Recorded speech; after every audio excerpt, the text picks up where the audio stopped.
C'est un mastodonte qu'on appelle un porteur, chargé d'acheminer les bois préalablement coupés sur un lieu de dépôt où ils seront ensuite acheminés jusqu'à une scierie.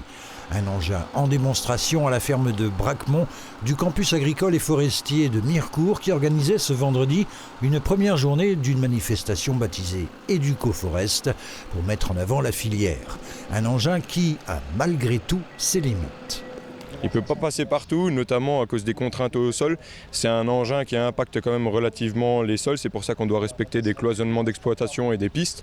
On ne peut pas passer partout, c'est pour ça qu'on est doté d'une grue qui va quand même chercher à une certaine distance. Mais techniquement, je pense qu'il peut quand même passer dans beaucoup d'endroits. Plus d'une vingtaine d'exposants ont répondu à l'événement où était proposé un parcours botanique, des démonstrations, des baptêmes de conduite d'engins forestiers à destination des établissements scolaires, invités à découvrir cette filière forestière qui recrute plus que jamais.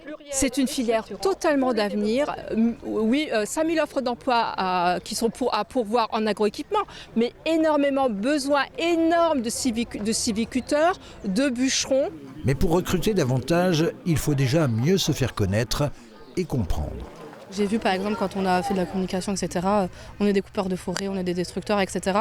Alors qu'au final, la gestion forestière et la forêt en elle-même, ça va beaucoup plus loin et on essaye d'apporter vraiment des choses importantes au milieu. Et de toute façon, la gestion forestière, on en aura toujours besoin parce que les forêts seront toujours présentes, malgré le fait qu'on dise que la forêt diminue, la forêt est en constante évolution.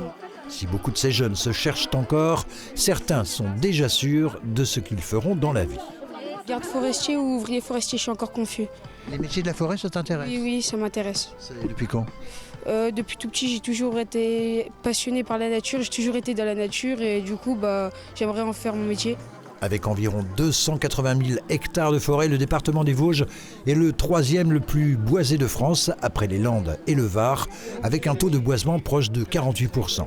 EducoForest va se poursuivre ce samedi et a vocation à perdurer dans le temps, même si ses organisateurs ne savent pas encore à quelle fréquence.